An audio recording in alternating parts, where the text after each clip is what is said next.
بسم اللہ الرحمن الرحیم۔ السلام علیکم۔ اللہ تعالیٰ کے فضل و کرم سے ہم نے ایک سلسلہ شروع کر رکھا ہے جس میں ہم قرآن شریف کی کسی صورت کا انتخاب کرتے ہیں، اس کے معنی اور مفہوم کو 10 منٹ کے اندر ہم دیکھتے ہیں۔ تو آج کا پروگرام بھی میری کوشش ہوگی کہ 10 منٹ سے زیادہ لمبا نہ ہو، اور اس زمان میں آج ہم نے جس صورت کا انتخاب کیا ہے وہ سورہ مجادلہ ہے۔ یہ مدنی ہے، اس کی 22 آیتیں ہیں اور 3 رکوع ہیں، اور قرآن شریف کی جو صورتوں کا سلسلہ ہے اس سلسلے میں اس کا نمبر 58 ہے، 58۔ آئیے آج ہم اس کے معنی پر روشنی ڈالتے ہیں۔ بسم اللہ الرحمن الرحیم۔ اللہ کے نام سے شروع کرتا ہوں جو بڑا مہربان نہایت رحم کرنے والا ہے۔ اللہ نے اس عورت کی بات سن لی جو آپ سے اپنے شوہر کے بارے میں جھگڑ رہی تھی اور اللہ سے شکایت کر رہی تھی، اور اللہ دونوں کی گفتگو سن رہا تھا۔ بے شک اللہ خوب سننے والا، خوب دیکھنے والا ہے۔ تم میں سے جو لوگ اپنی بیویوں سے زہار کے معنی ہے ان کو بیویوں کو اپنی ماں قرار دے دینا۔ تم میں سے جو لوگ اپنے بیویوں سے زہار کر بیٹھے ہیں تو ان کی حقیقی مائیں نہیں بن جاتی، بلکہ ان کی مائیں تو وہی ہیں جنہوں نے انہیں جنا ہے۔ یقیناً وہ لوگ ایک نامعقول اور جھوٹی بات کہتے ہیں۔ بے شک اللہ معاف کرنے والا، بخشنے والا ہے۔ جو لوگ اپنی بیویوں سے زہار کر بیٹھے ہیں پھر اپنی کہی ہوئی بات کی تلافی کرنا چاہتے ہیں تو انہیں چاہیے کہ غلام کو آزاد کر دیں، قبل اس کے کہ وہ ایک دوسرے کو چھوئیں۔ یہ اس لیے کہ تم اس سے نصیحت حاصل کرو۔ اللہ تمہارے اعمال سے پوری طرح باخبر ہے۔ اللہ تمہارے اعمال سے پوری طرح باخبر ہے۔ اور جس کو غلام میسر نہ ہو وہ 2 ماہ کے تواتر کے ساتھ روزے رکھے، قبل اس کے کہ وہ ایک دوسرے کو چھوئیں۔ پھر جو روزے بھی نہ رکھ سکے تو 60 مسکینوں کو کھانا کھلائیں۔ یہ اس لیے کہ تم اللہ اور اس کے رسول پر ایمان رکھو۔ یہ اللہ کے مقرر کردہ حدود ہیں، اور کافروں کے لیے دردناک عذاب ہے، اور کافروں کے لیے دردناک عذاب ہے۔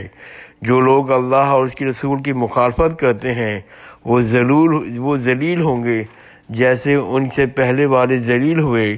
بے شک تم نے واضح آیتیں نازل کی ہیں، بے شک ہم نے واضح آیتیں نازل کی ہیں، اور کافروں کے لیے ذلت کا عذاب ہے۔ اس دن اللہ ان سب کو دوبارہ زندہ کرے گا، ان کو ان کے اعمال بتا دے گا جو اس نے خوب گن رکھے ہیں، وہ اس کو بھولے ہوئے ہیں۔ بے شک اللہ ہر چیز اللہ کے سامنے ہے۔ اس دن اللہ ان سب کو دوبارہ زندہ کرے گا، ان کے اعمال ان کو بتا دے گا جو اس نے خوب گن رکھے ہیں، وہ اس کو بھولے ہوئے ہیں۔ ہر چیز اللہ کے سامنے ہے۔ کیا آپ نے نہیں دیکھا اللہ آسمانوں اور زمین کی ہر چیز کو جانتا ہے۔ 3 آدمیوں کے درمیان کوئی سرگوشی ایسی نہیں ہوتی جس میں چوتھا اللہ نہ ہو، نہ 5 کی ہوتی ہے جس میں چھٹا اللہ نہ ہو، نہ اس سے کم نہ اس سے زیادہ، مگر ان کے ساتھ ہوتا ہے۔ خواہ وہ کہیں بھی ہوں، پھر قیامت کے دن ان کو ان کی تمام اعمال بتا دے گا۔ بے شک اللہ ہر چیز سے خوب واقف ہے۔ کیا آپ نے ان لوگوں کو نہیں دیکھا جنہیں سرگوشی سے منع کر دیا گیا تھا، پھر بھی وہ کر رہے تھے؟ جس سے منع کیا گیا تھا وہ گناہ، سرکشی اور رسول کی نافرمانی کے لیے سرگوشی کرتے ہیں۔ جب آپ کے پاس آتے ہیں تو ایسے الفاظ سے سلام کہتے ہیں جس سے اللہ نے آپ کو سلام نہیں بھیجا۔ اپنے دل میں کہتے ہیں جو ہم کہتے ہیں تو اس پر اللہ ہمیں سزا کیوں نہیں دیتا؟ ان کے لیے جہنم کافی ہے جس میں وہ داخل ہوں گے، سو وہ بہت ہی بری جگہ ہے۔ اے ایمان والو، جب تم سرگوشی کرو تو گناہ، سرکشی اور رسول کی نافرمانی کی سرگوشی نہ کرنا، بلکہ نیکی اور پرہیزگاری کی مشورے کیا کرو۔ اللہ سے ڈرتے رہو جس کے پاس تم سب کو جمع کیے جاؤ گے۔ اللہ سے ڈرتے رہو جس کے پاس تم سب جمع کیے جاؤ گے۔ بے شک سرگوشی تو شیطانی کام ہے تاکہ مومنوں کو رنج پہنچے، اور اللہ کے حکم کے بغیر وہ ان کو کوئی نقصان نہیں پہنچا سکتے۔ اللہ کے حکم کے بغیر وہ ان کو کوئی نقصان نہیں پہنچا سکتے، اور مومنوں کو تو اللہ ہی پہ توکل کرنا ہے۔ اے ایمان والو، جب تمہیں کہا جائے کہ مجلس میں کشادگی اختیار کرو تو کشادگی پیدا کرو، اللہ تمہیں کشادگی دے گا، جب کہا جائے کہ اٹھ جاؤ تو اٹھ جایا کرو۔ اللہ تم میں سے مومنوں اور جن لوگوں کو علم دیا گیا ہے ان کے درجات بلند کر دے گا۔ اللہ تمہارے اعمال سے پوری طرح باخبر ہے۔ اللہ تم میں سے مومنوں اور جن لوگوں کی علم دیا گیا ہے ان کے درجات بلند کر دے گا۔ اللہ تمہارے اعمال سے پوری طرح باخبر ہے۔ اے ایمان والو، جب تم رسول کے کان میں کوئی بات کہنا چاہو تو اپنی بات کہنے سے پہلے صدقہ دے دیا کرو، یہ تمہارے لیے بہتر اور پاکیزہ ہے۔ پھر اگر تم نہ پاؤ تو اللہ بخشنے والا مہربان ہے۔ کہ تم اپنی راز کی بات کہنے سے پہلے صدقہ دینے سے ڈر گئے؟ سو جب ہم نے ایسا نہ کیا، اللہ نے بھی تمہیں معاف کر دیا، تو نماز قائم کرو اور زکوٰۃ دیتے رہو اور اللہ ان کی رسول کی اطاعت کیا کرو۔ سو نماز قائم کرو، زکوٰۃ دیتے رہو اور اللہ اس کی رسول کی اطاعت کرو۔ اللہ تمہارے اعمال سے پوری طرح باخبر ہے۔ اللہ تمہارے اعمال سے پوری طرح باخبر ہے۔ کیا آپ نے ان لوگوں کو نہیں دیکھا جنہوں نے ایسے لوگوں سے دوستی کی جن پر اللہ کا غضب ہوا؟ یہ منافق نہ تمہارے نہ ان کے، وہ جان بوجھ کر جھوٹ پر قسمیں کھاتے ہیں۔ اللہ نے ان کے لیے شدید عذاب تیار کر رکھا ہے۔ یقیناً وہ برے کام ہیں جو وہ کرتے ہیں۔ جنہوں نے اپنی قسموں کو ڈھال بنا رکھا ہے اور لوگوں کو اللہ کے راستے سے روکتے ہیں، سو ان کے لیے ذلت کا عذاب ہے۔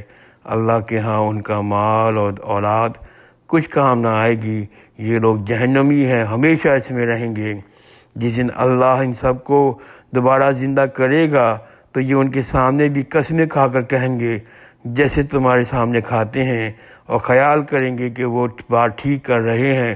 خوب سن لو یہ جھوٹ ہیں، خوب سن لو یہ جھوٹے ہیں۔ شیطان نے ان پر غلبہ پا لیا ہے، سو اس نے ان کو اللہ کی یاد بھلا دی۔ یہ شیطان کے گروہ ہیں۔ خوب سن لو، شیطان کا گروہ ہی خسارے میں ہے۔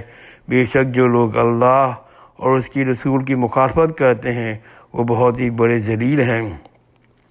اللہ نے لکھ دیا ہے کہ میں اور میرا رسول ہی غالب رہے گا۔ اللہ نے لکھ دیا ہے میں اور میرا رسول ہی غالب رہے گا۔ بے شک اللہ بڑی قوت والا، نہایت غلبے والا ہے۔ آپ ایسی قوم کو نہ پائیں گے جو اللہ اور روز قیامت ایمان رکھتی ہو، ان لوگوں میں سے دوستی رکھتی ہو جو اللہ اور اس کے رسول کے مخالف ہوں، خواہ ان کے باپ یا بیٹے یا بھائی کے یا کنبے کے لوگ ہی کیوں نہ ہو۔ یہ وہی لوگ ہیں جن کے دلوں میں اللہ نے ایمان لکھ دیا ہے اور ان کی اپنی تائید سے قوت دی ہے۔ وہ ان کو ایسی جنتوں میں داخل کرے گا جس کے نیچے نہریں جاری ہیں، وہ ان میں ہمیشہ رہیں گے۔ اللہ ان سے راضی، اللہ سے خوش، یہی وہ گروہ ہیں۔ خوب سن لو، اللہ کا گروہ ہی فلاح پانے والا ہے۔ خوب سن لو، اللہ کا گروہ ہی فلاح پانے والا ہے۔ یہ سورہ مجادلہ کی میں نے معنی پڑھے۔ اب ہم اسی تھوڑی تشریح کو دیکھتے ہیں اور اس کا نام کیسے پڑا اور اس کے زمان نزول کیا ہے۔ تو نام کے سلسلے میں یہ میں عرض کر دوں کہ اس کا نام مجادلہ بھی ہے اور مجادلہ بھی ہے۔ یہ نام پہلے ہی آیت کے لفظ تجادلک سے ماخوذ ہے، کیونکہ سورت کے آغاز میں ان کچھ خواتین کا ذکر کیا گیا جنہوں نے اپنے شوہر کی زہار کا قضیہ، زہار جیسے میں نے عرض کیا کہ پہلے عرب دور میں کچھ لوگ اپنی بیویوں کو ماں قرار دیا کرتے تھے۔ یہ ایک طریقے سے ان سے علیحدگی حاصل کرنے کا طریقہ تھا۔ تو اللہ تعالیٰ نے فرمایا اس صورت میں کہ جنہوں نے اپنے شوہر کی زہار کا قضیہ رسول اللہ صلی اللہ علیہ وسلم کے سامنے پیش کر کے بابر اصرار کیا تھا کہ آپ کوئی ایسی بات بتائیں جس سے ان کی اور ان کے بچوں کی زندگی تباہ ہونے سے بچ جائے، تو اللہ تعالیٰ نے اس اصرار کا لفظ مجادلہ سے تعبیر فرمایا ہے، اسی لیے اس سورت کا نام مجادلہ رکھا گیا ہے۔ مجادلہ اگر پڑھا جائے تو اس کے معنی ہیں بحث و تکرار، اور مجادلہ پڑھا جائے تو اس کے معنی ہیں بحث و تکرار کرنے والی۔ تو یہ تھوڑا سا روشنی نام کو تھی۔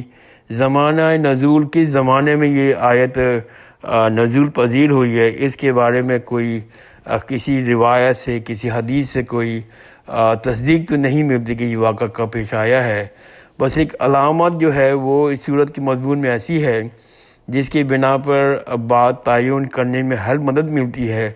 اصل میں زمانہ غزوہ احزاب یعنی کہ شوال 5 ہجری کے بعد ہوا تھا، اور سورہ احزاب میں اللہ تعالیٰ نے منہ بھولے بھائی کے حقیقی بیٹا ہونے کا نفی کرتے ہوئے اور ارشاد فرمایا تھا کہ اللہ نے تمہاری ان بیویوں کو جن سے تم ظہار کرتے ہو تمہارے مائیں نہیں بنا دی، مگر اس کے بعد ظہار کرنا کوئی جرم ہے یا گناہ ہے، اس کے بارے میں کوئی کیسا فعل ہے، کوئی حکم نازل نہیں ہوا تھا۔ تو اس بات سے یہ اندازہ ہوتا ہے کہ یہ جو کہتے ہیں صورت ہے، سورہ غزوہ احزاب کے بعد نازل ہوئی ہے، لیکن قطعی بات ہم نہیں کر سکتے، بس ایک ہمیں اس سے ایک اشارہ ملتا ہے۔ جہاں کہ اس موضوع ہے صورت کا، اس میں کیا چیز ڈسکس کی گئی ہے، تو اس صورت میں مسلمانوں کو ان مختلف مسائل کی طرف ہدایت دی گئی ہے جو اس وقت درپیش تھے۔ سورہ کے آغاز سے لے کے سورہ آیت 6 تک ظہار کے شرعی احکام بیان کیے گئے ہیں سورت کے اندر۔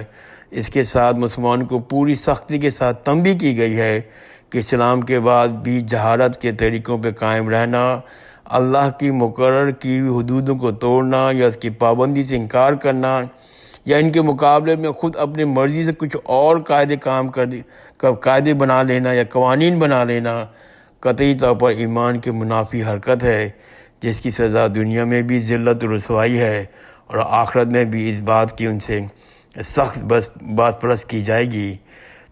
تو یہ ڈسکس کیا گیا ہے سورہ اول سے لے کر 6 تک، اور 7 سے 10 میں منافقین کی اس روش پر گرفت کی گئی ہے کہ وہ آپس میں خفیہ سرگوشیاں کر کے طرح طرح کی شرارتوں کے منصوبے بناتے تھے۔ ان کے دلوں میں جو بغض چھپا ہوا تھا اس کی بنا پر رسول اللہ کو یہودیوں کی طرح ایسے طریقے سے سلام کرتے تھے جس سے دعا کے بجائے بد دعا کا پہلو نکلتا تھا۔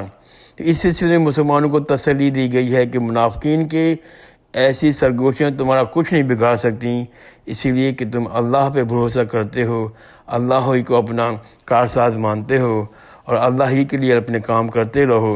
اس کے ساتھ ہی ان کو یہ اخلاقی تعلیم بھی دی گئی ہے کہ سچے اہل ایمان کا کام گناہ اور ظلم و زیادتی اور رسول کی نافرمانی کے لیے سرگوشیاں کرنا نہیں ہے۔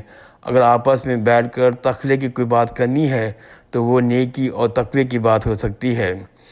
پھر آیت نمبر 11 سے 13 میں مسلمانوں کو مجلسی تہذیب کے کچھ آداب سکھائے گئے ہیں۔ بعض ایسے معاشرتی عیوب کو دور کرنے کی ہدایت کی گئی ہے جو پہلے بھی لوگوں میں موجود تھی، آج بھی پائی جاتی ہے، کہ اگر کسی مجلس میں کوئی بہت سے لوگ بیٹھے ہیں اور باہر سے کچھ لوگ آ جائیں تو پہلے بھی بیٹھے ہوئے لوگ ان کو اتنی بھی زحمت گوارا نہیں کرتے کہ تھوڑا سمیٹ جائیں یا تھوڑی گنجائش پیدا کر دیں کہ آنے والے لوگوں کی، ورنہ ایسا ہوتا ہے کہ جو آگے آنے والے لوگ ہیں وہ باہر ہی کھڑے رہتے ہیں یا دہلیز پہ بیٹھ جاتے ہیں یا واپس چلے جاتے ہیں، یا پھر وہ مجلس میں کچھ جگہ پانے کے لیے حاضرین کے اوپر پھرانگتے ہوئے چلے جاتے ہیں، تو اور انجاندہ گھس جاتے ہیں۔ تو اس صورتحال پر مطلب یہ اس زمانے بھی حضرت صلی اللہ علیہ وسلم کی مجلسوں میں اکثر پیش آتی تھی۔ اسی لیے اللہ تعالیٰ نے لوگوں کو ہدایت فرمائی ہے کہ اپنی مجلسوں میں خود غرضی، تنگ دلی کا مظاہرہ نہ کیجیے، بلکہ بعد کے آنے والوں لوگوں کے لیے کھلے دل کے ساتھ جگہ دیا کریں۔ اسی طرح سے ایک اور عیب لوگوں میں یہ ہوتا تھا کہ کسی کے ہاں، خصوصاً کسی اہم شخص کے ہاں جاتے تھے تو جم کے بیٹھ جاتے تھے اور اس بات کا کچھ خیال نہیں کرتے تھے کہ ضرورت سے زیادہ اس کا ٹائم لینا ان کے لیے باعث زحمت ہوگا۔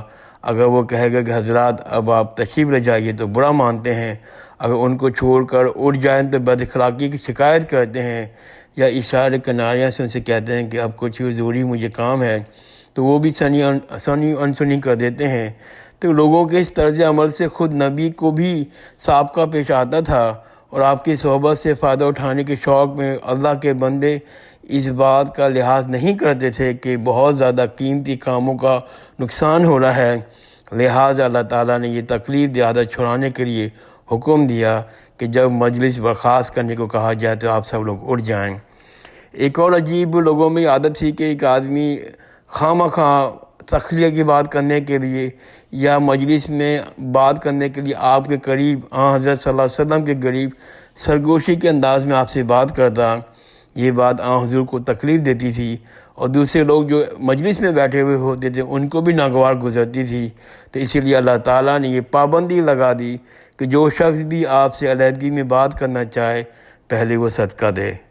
اس سے مقصد صرف یہی تھا کہ لوگوں کو اس بری عادت سے تنبیہ کیا جائے تاکہ وہ اسے چھوڑ دیں۔ چنانچہ یہ پابندی بس تھوڑی دیر تک باقی رہی، اور جن لوگوں نے اپنا طرز عمل درست کر لیا تو اس کے بعد اس کو منسوخ کر دیا گیا۔ اور سورت آیت نمبر 17 سے 14 سے لے کے آخری سورت تک مسلم معاشرے کے لوگوں کو، جن میں مخلص اہل ایمان اور منافقین سب ملے جلے تھے، بلکہ دو ٹوک طریقے سے بتا دیا گیا کہ دین میں آدمی کے مخلص ہونے کا معیار کیا ہے۔ ایک شخص کے مسلمان وہ ہے، ایک قسم کا مسلمان وہ ہے جو اسلام کے دشمنوں سے دوستی رکھتا ہے، اپنے مفاد کے خاطر اس دین سے غداری کرنے میں بھی کوئی تحمل نہیں کرتا، جس پر ایمان رکھنے والوں کا دعویٰ کرتے ہیں۔ اسلام کے خلاف طرح طرح کے شبہات اور وسوسے پھیلا کر اللہ کے بندوں کو اللہ کی راہ میں روکتے ہیں، مگر چنانچہ وہ مسلمان کے گروہ میں شامل ہیں، اس لیے ان کو جھوٹا قرار دینا اس ایمان اور ان کے ڈھال کا کام بنا دیتا تھا۔ دوسری قسم کے مسلمان وہ ہیں جو اللہ کے دین کے معاملے میں کسی اور کا لحاظ سے درکنار خود اپنے باپ، بھائی، اولاد اور خاندان تک کی پرواہ نہیں کرتے۔ ان کا حال یہ ہے، وہ خدا اور رسول اور اس کے دین کے دشمن ہیں، اسی لیے ان کے دل میں کوئی محبت نہیں۔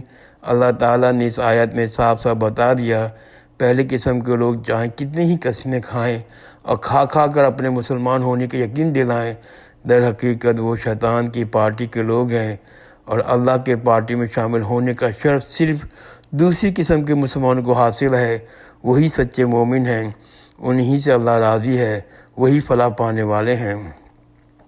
میں نے کوشش کی اس صورت کا ترجمہ اور مفہوم کو اور تشریح کو میں 10 منٹ میں کور کر سکوں، اور اگر کسی صاحب کو کوئی سوال ہے تو وہ پوچھ سکتا ہے۔ جزاک اللہ خیر، خدا حافظ۔